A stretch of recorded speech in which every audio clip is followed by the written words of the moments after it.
AgentMail is one of the coolest AI tools that I've come across. And in this video, I'm going to show you exactly how to use it, explain what it is, what the value is, and share some interesting use cases that you can use AgentMail to do. So they just raised $6 million in seed funding to build the first email inboxes for AI agents. What this means is this is not like an agent to manage your own personal inbox. It is an inbox for agents. So it kind of reverses the script here and makes it so you can generate agents that can receive email and that can send out email. This can be great for sales. This can be great for building agents that need to interact with the web and maybe, create an account, verify their email with a code, things like that. So there's a lot of different things that you can do with this, or it could be for an inbox, like a support inbox for your company that people email. Let's create an account, and then I'm going to show you exactly how it works. So I created an inbox. It generated an inbox address for me. So to test it out, it wants us to actually email this address. I'm going to do that now. And it gives you an AgentMail.to email address by default. You can connect your own custom domains. That's something you can do later on if you want, especially if you're using it for more business purposes. But this is good just for the purposes of our demo. So I just sent an email to this inbox. So hopefully it comes through pretty quickly and it's going to show up here. Perfect. We got the email. It says it's live. Now it says get our API key.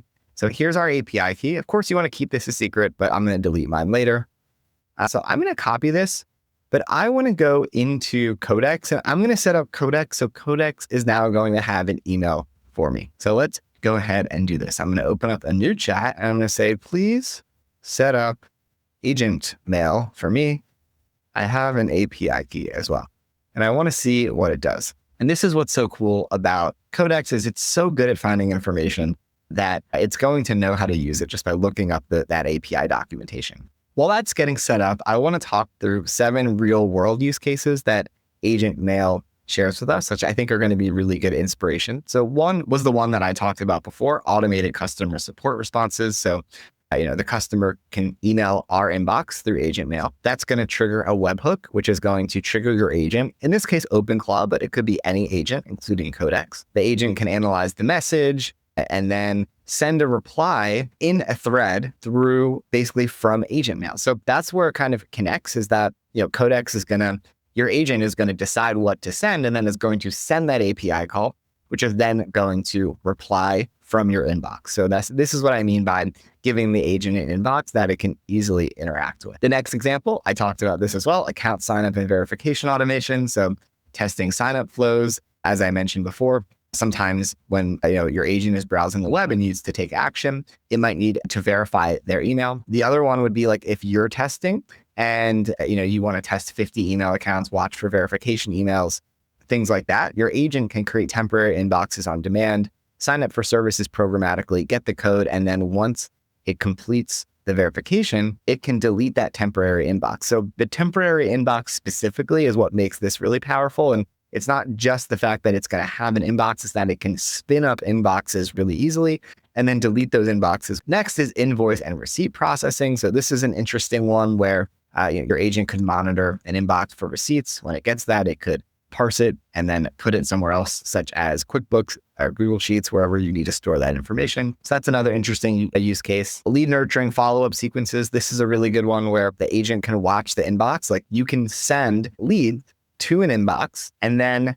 the agent can watch that inbox, reply within seconds, send personalized follow-ups, all based on the skill, basically like the instructions that you're giving the agent. So that's a really interesting one where you can, and all of this is about, okay, how do we send information to that inbox? Number 5, daily briefings. So your agent can run on a schedule, query all the relevant systems, and then email it to the team every morning. So just giving your agent the ability to email you and contact you personally as well. Next is email-based access. So sending out transactional emails to your users is an interesting use case as well. The last example is newsletter and content distribution. This one is interesting. I don't know if I'm as convinced about this because this would take a lot of management by the agent to decide who to send to, manage unsubscribes and things like that. But if you have a subscriber database and have everything set up correctly, it could work. But for this one, I don't know that this is necessarily the best use case, but I would need to think a little bit more about this use case specifically, or if it makes more sense to use something like Resend, which is more of a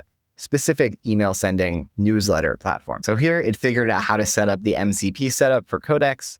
It wants me to add my API key here. Basically, I can do that in terminal. So I'm going to set that up so that we have our API key set up here for AgentMail. So you can open up terminal on the top right, just toggle the bottom panel. So literally copy this and paste it in with our API key. It opened up an authentication window to authorize through authorized codecs through AgentMail. Okay, so it says that AgentMail is now set up. So why don't we test it out? Please email me a poem to seth@nocode.nva. So it says the AgentMail tools are visible. I'm going to find an available inbox. It sees the inbox.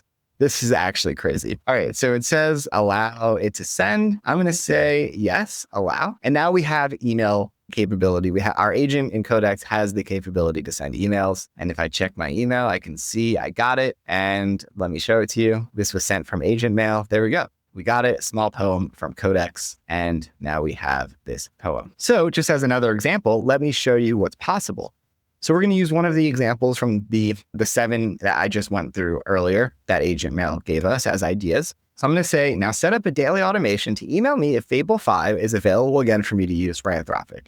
So Fable 5 is the new model from Anthropic it was available for 3 days and then it got blocked. So I'm really hoping it's going to be back soon. Maybe when you watch this video, it will be back, but I want a daily email to know if it's back or not, so I don't have to think about it. So it's going to set this up as a daily monitor. And this is an example of just using AgentMail to email yourself. There's a lot of use cases for it as we went through, but this is just an easy one to set up quickly. All right, so it's set up. If I open it, we can see we now have an automation sent, and it's going to use the AgentMail inbox to email me every morning. So really quick automation, but cool to see how easy it is to do stuff like that once we have email set up in our Codex account. And again, this is just one example. You could build this into your app. We could build an AI app that incorporates this. There's so much that you can do. This is just scratching the surface of what's possible when you have something like AgentMail integrated. So I just responded to this email. I said, make it better, but we don't have any webhook set up or anything right now to know that it got this email. So what I want to do is say, can you check my email and see if I have anything new? If I do, then respond to it. And this is something that you could set up either with a webhook, or you could have an automation that checks your email every hour, for example, and then responds to emails as they come in. So it got a little confused. It thought I was talking about Gmail. So I just sent it again to say, check my AgentMail inbox to clarify. So let's see if it got it and if it responds. I'm just going to allow it to respond. And then here we can see we got our response. So hopefully this is giving you a sense of how this all works, how we can interact with the email via an agent, and it's giving you ideas of how you could use AgentMail. So let me know in the comments what you think. If there's anything else you want me to cover about AgentMail or other things in the AI world, subscribe to our YouTube channel to get more free content like this. There's so much happening in the AI world and new tools and new things coming out. I'm doing my best to keep you updated with everything as I learn it. And if you have any questions at all, just let me know. Subscribe to our daily AI newsletter by clicking the link in our description. It's completely free and covers all of the latest AI models and AI features on all of the most popular platforms that you're building in. So if you liked this video, you're going to love that newsletter. Thanks for watching. We'll see you in the next video.